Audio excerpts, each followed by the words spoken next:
Disproportionately, this unacceptable behaviour is committed by young foreign men imported from cultures and religions that treat women like dirt on the bottom of their shoe. Will the Minister today commit to a national audit of street harassment? But before then, does he understand that, yes, it's because of inaction on the cost of living crisis, yes, it's because of the debacle of the winter fuel payment, yes, it's because of the 1,000 jobs being lost a month in Scotland's North Sea and the closure of Grangemouth, yes, it's because of his judgment on Matthew Doyle and Peter Mandelson, but above all else, the reason why his time in office will soon be coming to a close is because he promised change but has delivered chaos. Thank you, Mr. Speaker.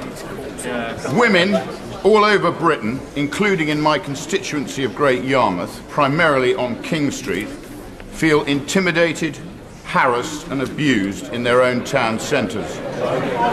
Disproportionately, this unacceptable behaviour is committed by young foreign men imported from cultures and religions that treat women like dirt on the bottom of their shoe. Will the Minister today commit to a national audit of street harassment, intimidation and sexual offending by nationality and immigration status so the British people can finally see the scale of the problem? Here we go again, Mr. Speaker.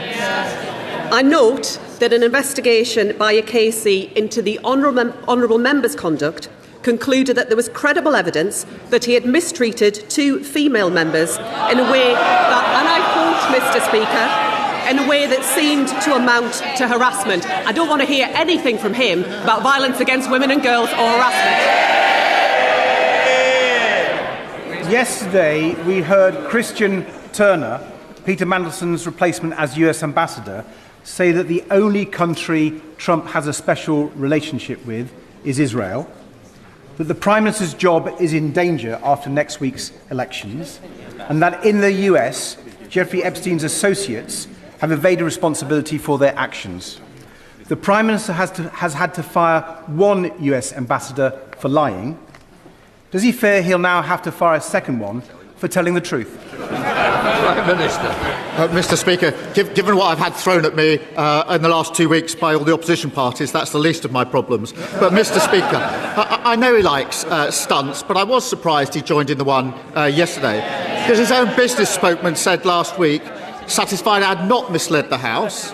He, of course, his opening position was it was inconceivable that officials would give clearance to Mandelson and not tell ministers it was against the UK SV recommendation. That's what he said, and it didn't happen.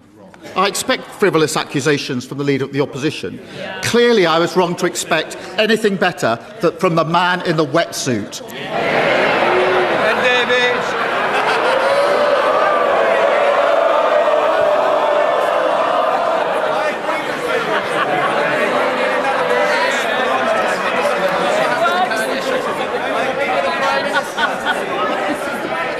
Mr. Speaker, I've got my dry suit on today, and let me tell the Prime Minister that when Boris Johnson was faced with that motion, he didn't whip his MPs. There was a difference there. And Mr. Speaker, experts are warning that food prices will rise by 10% this year as farmers' costs soar. Trump's war has exposed how weak Britain's food security is. Yet under the system brought in by the Conservatives, England is the only country in Europe where farm payments don't actively support farmers to produce food. So will the King's Speech include a good food bill to fix that mistake and make sure people can afford the food they need? Mr. Speaker, of course food security is important, and that's why I was considering that amongst other issues in the ministerial meetings yesterday in Cobra. That's what I was spending my afternoon doing, making sure that we were prepared and managing the risks of a conflict that will affect every single one of our constituents. What was he doing? He was wasting his time in here on a baseless allegation, and engaging in party political. This is where the exchange really sharpens, and where the pressure on the Prime Minister becomes clearer. The question was straightforward. Will there be a concrete plan in the King's speech to fix food security and rising costs? But instead of a direct commitment, the answer leans heavily on process, Cobra meetings, risk management, and shifting the focus back onto the opposition's behavior. That's a classic Commons move. Replace a policy answer with a competence narrative. But for viewers, the gap is obvious. No clear yes, no clear policy, just justification. And when the question is about affordability and national resilience, that kind of deflection starts to feel politically risky. He should have been working on the single most important issue of the day, but he wasted his time on a baseless political stunt. Mr. Speaker, depending upon results in the elections next week, this may well be my final PMQs.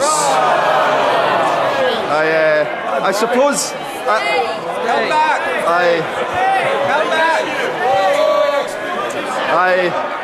I suppose, Mr. Speaker, the same is perhaps true for the Prime Minister as well.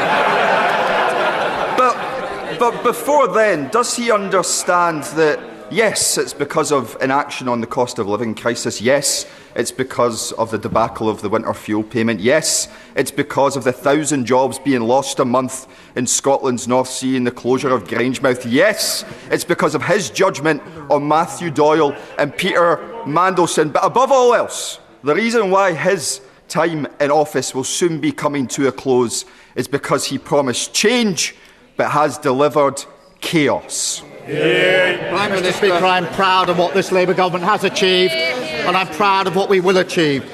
If it is his last session here, let's reflect on his great achievements in Westminster. He kicked out his predecessor and then lost 39 MPs at the next election. I hope he can keep up that record in Holyrood next week.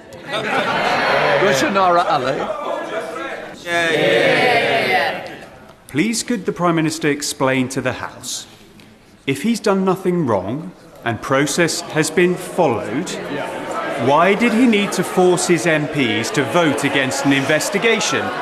Is it because he's worried they don't believe his version of the truth? Yes.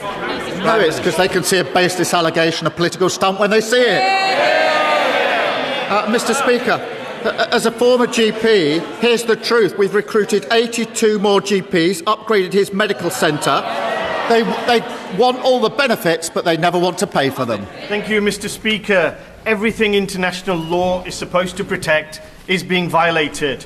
A genocide against the Palestinian people, the catastrophe in Sudan, the Gazification of Lebanon. Against this backdrop, the government last week closed the International Humanitarian Law Unit and stopped funding access to the CIR database of 26,000 human rights and conflict incidents across Israel, Palestine and Lebanon. This database underpins decisions on IHL breaches, arms export suspensions and whether the UK itself is acting within the law. Usually, criminals or their accomplices are the ones destroying evidence of their crimes. Instead, not a human rights lawyer or a government apparently committed to upholding international law. So my question is simple. Prime Minister, Sir, you've taken far too long, Prime Minister. Mr. Speaker, let me reassure the House that the work of the International Law Unit has not ended. It will simply be done by a different team under a restructure. We will, of course, continue to monitor international humanitarian law in Gaza and elsewhere and invest in conflict prevention and resolution. Point of order, John MacDonald.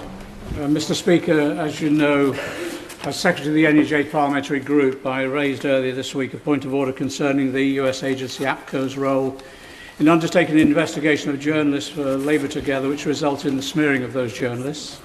I explained that as a result of concern about the reach of APCO's investigation A number of honourable members have submitted subject interest requests to the company and to Labour Together.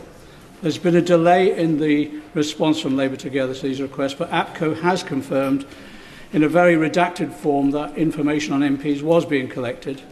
And I referred this week to information from a whistleblower, a freelancer involved in the Labour Together inquiry, indicating that APCO had instructed this person to destroy files and material related to the inquiry.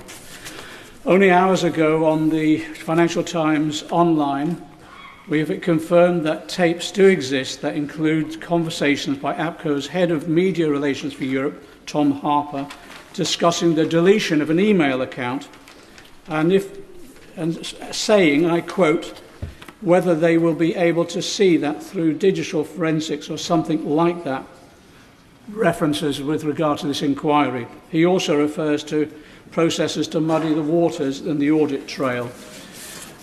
There is also now, I can report, if I can, Mr. Speaker, I'm sorry for the delay, I can also report that evidence was submitted to the inquiry by Sir Laurie Magnus, the Prime Minister's ethics advisor, by Paul Holden, one of the journalists who are victims of the smears, but the evidence was not supplied by the Cabinet Office to the Secretariat to the inquiry to Laurie Magnus. On behalf of the NUJ Parliamentary Group, I want to express our concern, but also it is important from the NUJ Parliamentary Group, we are concerned about the smearing of journalists, but we also need to know what, if any, surveillance of honorary members was taking place and for what purposes. And we call again for an independent inquiry into APCO's role and Labour Together's role in this issue. Can I say it is a very, very serious allegation that I do take seriously. Members of Parliament are here to carry out their duties, and what is being alleged is very serious. I do believe it needs to be investigated thoroughly. From my point of view, I would expect, as the honourable gentleman's been here a long time, no doubt he will use the table office as part of the avenues to pursue what he's said. There may be other ways, and there may be serious security implications to this House as well, that I will also take up in other avenues. Thank you for that. What unfolds in this session is less a clean exchange of questions and answers, and more a layered political confrontation where accountability is repeatedly tested and, at key moments, avoided. It begins with a highly charged claim around public safety and harassment, paired with a specific demand for data transparency that should, in theory, trigger a measured, evidence-based response. Instead, the immediate pivot is personal. By invoking allegations about the questioner's own conduct, the minister sidesteps the policy entirely and reframes the issue as one of credibility. It's a sharp tactic, but it leaves the original question hanging. For anyone watching, the takeaway is simple. The data question wasn't answered. As the session progresses, the tone doesn't soften, it escalates. On foreign policy and diplomatic controversy, the Prime Minister doesn't directly engage with the substance of the claims about ambassadors or statements made abroad. Instead, the response reframes the situation as political noise, stunts, frivolous accusations. This is a familiar defensive posture in the Commons. If you can undermine the premise of the question, you don't have to fully answer it. But the pressure builds when the focus shifts to domestic policy, food prices, farming support, and economic strain. Here, the opposition lands a more structured argument. Rising costs, systemic weakness, and a clear policy ask tied to the King's speech.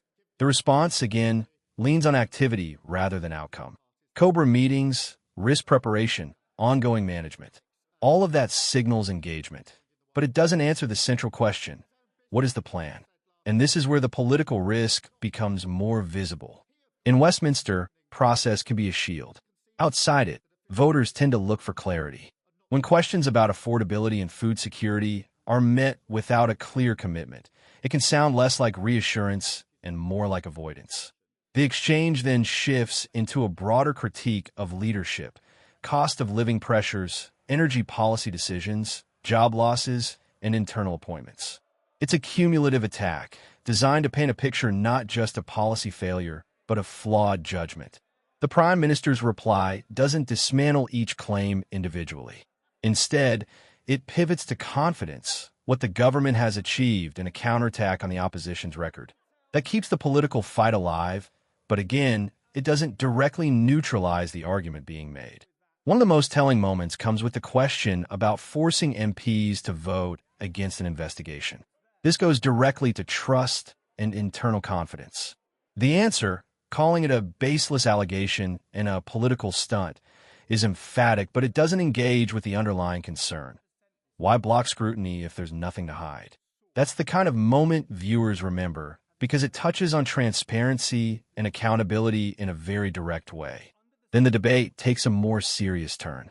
Questions around international humanitarian law, the restructuring of a key unit, and access to critical data introduce a much heavier set of implications. These are not just political disagreements. They relate to how the UK interprets and applies international law. The response reassures, but stays high level. The work continues, it's being restructured. Monitoring will go on. Again, no detail. And in matters like this, detail is everything. Finally, the point of order raises potentially explosive allegations, surveillance, data collection on MPs, and even claims about destruction of evidence. The Speaker's intervention is calm but firm. This is very, very serious and must be investigated. That cuts through the partisan noise and reminds everyone of the institutional stakes at play. So across the entire session, a pattern emerges. Repeatedly, direct questions on safety, policy, transparency, and accountability are met with deflection, counterattack, or procedural reassurance. That may be effective inside the chamber, where political theater is part of the system. But outside, it leaves a different impression. Because in the end, the strength of parliamentary democracy depends on something simple. When questions are asked, answers follow. And when they don't, trust starts to erode. What do you think? Did the Prime Minister successfully hold the line here? Or did too many key questions go unanswered? Drop your view in the comments. And if you found this breakdown useful, make sure to like, share, and subscribe for more deep dives into the biggest moments in UK politics.